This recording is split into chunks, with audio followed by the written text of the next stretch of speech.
কোন ইসলাম করেন আপনি? কোন নামাজ পড়েন? কার নামাজ পড়েন? আল্লাহর হাবিব না বলছে খবরদার, যুদ্ধের ময়দানে কোন নারীকে অত্যাচার করা যাবে না, যুদ্ধের ময়দানে কোন শিশুকে অত্যাচার করা যাবে না, হত্যা করা যাবে না। কারবালায় তো সমস্ত লয় ভাঙিয়ে দিছে, সমস্ত ল ভেঙে ফেলেছে। ওইখানে ইমাম হুসাইন আলাইহিস সালাতু ওয়াস সালামের স্ত্রী, তিনজন স্ত্রী ছিলেন। বড় স্ত্রীর নাম মা শাহরবানু, দ্বিতীয় স্ত্রীর নাম মা উম্মে লাইলা, তৃতীয় স্ত্রীর নাম মা রুবাব। তিনজনের মাথার নেকাব পর্দা ছিনিয়ে নেওয়া হয়েছিল এই ইয়াজিদ বাহিনীর দ্বারা। তারা কে ছিল? তারা কি কোনো জৈন ছিল? তারা কি কোনো পারসি ছিল? তারা কি কোনো ইহুদি ছিল? তারা কি কোনো খ্রিস্টান ছিল? তারা কি কোনো বৌদ্ধ ছিল? তারা কি কোনো মং ছিল? তারা কি কোনো তাও ছিল? তারা কি কোনো শিখ ছিল? না, তারা সাবাইয়া ছিল। না না, তারা অন্য কোনো ধর্মের ছিল না। তারা সবাই নামদারি মুসলমান ছিল। তাদের পরনে জুব্বা ছিল, তাদের মাথায় পাগড়ি ছিল, তাদের সুন্নতি সিস্টেমে দাড়িও ছিল। তারা জামাতের শহীদ কারবালার মাঠেও ময়দানেও নামাজ পড়ছে। হুসাইন আলাইহিস সালাতু ওয়াস সালাম কারবালায় শাহাদাত বরণ করতে সময় নিলেন। একে একে তার সন্তানদেরকে দিলেন।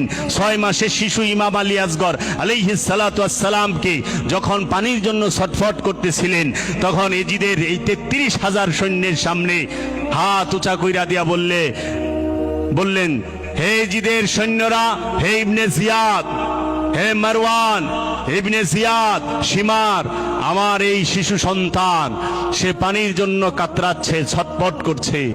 তোমরা একে একটু পানি পান করাও, এর একটু পানি পান করায় দাও। তখন হুরমুলা নামের এক তীরন্দাজ ছিল, সে মহানবীর সাহাবী ছিল। কি ছিল? মহানবীর সাহাবী, তার নাম ছিল হুরমুলা। এই হুরমুলা 3 মাথালা তীর, 3 ফল, একটা তীরের 3টা ফল, এই 3 মাথালা তীর তাক করছে। কার নির্দেশে? শিমার এবং ইবনে জিয়াদের নির্দেশে, যে পিপাসাটা মিটায় দাও চিরতরে। যখন তাক করে হুরমুলা দেখে যে ওইখানে আল্লাহর রসুলকে দেখা যায় সামনে, সে তীর ছুড়তে পারে না।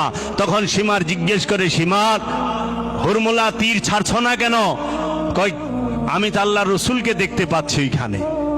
আবার নিশানা ঠিক করো। নিশানা ঠিক করছে, আবার দেখা আল্লাহর রসুল হাজির। তৃতীয়বার বলছে, কেন তুমি নিক্ষেপ করো না? আল্লাহর রসুল ওইখানে দেখা যাচ্ছে। তখন সে তৃতীয়বারের বেলায় যখন নিশানা ঠিক করছে, এই সীমার যা হুরমুলার চোখের মধ্যে এমনি হাত দিয়া দিছে, তীর ছাইরা দাও। তীর ছাইরা দিছে। এই 3 মাথালা তীর যায়া ইমাম হুসাইন আলাইহিস সালাতু ওয়াস সালামের এই 6 মাসের শিশু, 6 মাসের দুধের শিশুর এই খান দিয়ে এই তীর কাইটা বাইরে হয়ে গেছে।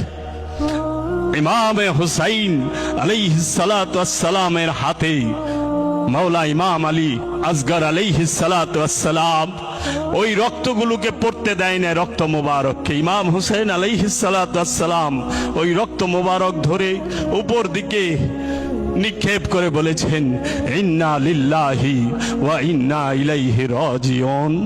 কারণ ইমাম হুসাইন আলাইহিস সালাতু ওয়াস সালামের সাথে কারবালায় যারা শাহাদাত বরণ করেছে, কাহারও বেলায় ইমাম হুসাইন আলাইহিস সালাতু ওয়াস সালাম বলে নাই ইন্না লিল্লাহি ওয়া ইন্না ইলাইহি রাজিউন। এই একজনের বেলায় বলছে, কারণ সে মাসুম, সে মাসুম। সমস্ত ইমামরাই মাসুম, কিন্তু সে 6 মাসের দুধের শিশু, তাকেও শাহাদাত করছে। কোন ইসলাম করেন আপনি? কোন নামাজ পড়েন? কার নামাজ পড়েন? আল্লাহর হাবিব না বলছে খবরদার, যুদ্ধের ময়দানে কোন নারীকে অত্যাচার করা যাবে না, যুদ্ধের ময়দানে কোন শিশুকে অত্যাচার করা যাবে না, হত্যা করা যাবে না, কোন যুদ্ধের ময়দানে কোন গর্ভবতী উটকে হত্যা করা যাবে না, কোন যুদ্ধের ময়দানে বিপরীত দলের যে নেতা থাকবে, যে লিডার, তাকে ওইখানে কতল করা করা যাবে না। কারবালায় তো সমস্ত লয় ভাঙিয়া দিছে, সমস্ত ল ভেঙে ফেলেছে এই ইয়াজিদ বাহিনীর দ্বারা। তারা কে ছিল? তারা কি কোনো জৈন ছিল? তারা কি কোনো পার্সি ছিল? তারা কি কোনো ইহুদি ছিল? তারা কি কোনো খ্রিস্টান ছিল? তারা কি কোনো বৌদ্ধ ছিল? তারা কি কোনো মং ছিল? তারা কি কোনো তাও ছিল? তারা কি কোনো শিখ ছিল? না তারা সাবাইয়া ছিল, না না তারা অন্য কোনো ধর্মের ছিল না। তারা সবাই নামদারি মুসলমান ছিল। তাদের পরনে জুব্বা ছিল, তাদের মাথায় পাগড়ি ছিল, তাদের সুন্নতি সিস্টেমে দাড়িও ছিল। তারা জামাতের শহীদ কারবালার মাঠেও ময়দানেও নামাজ পড়ছে। কিন্তু যেই নবীর কলেমা পড়ে সেই নবীর সন্তানের কল্লা কাটে। এত হতভাগা, এত নাদান, এত মূর্খ, এইরকম মূর্খ আর হয় না।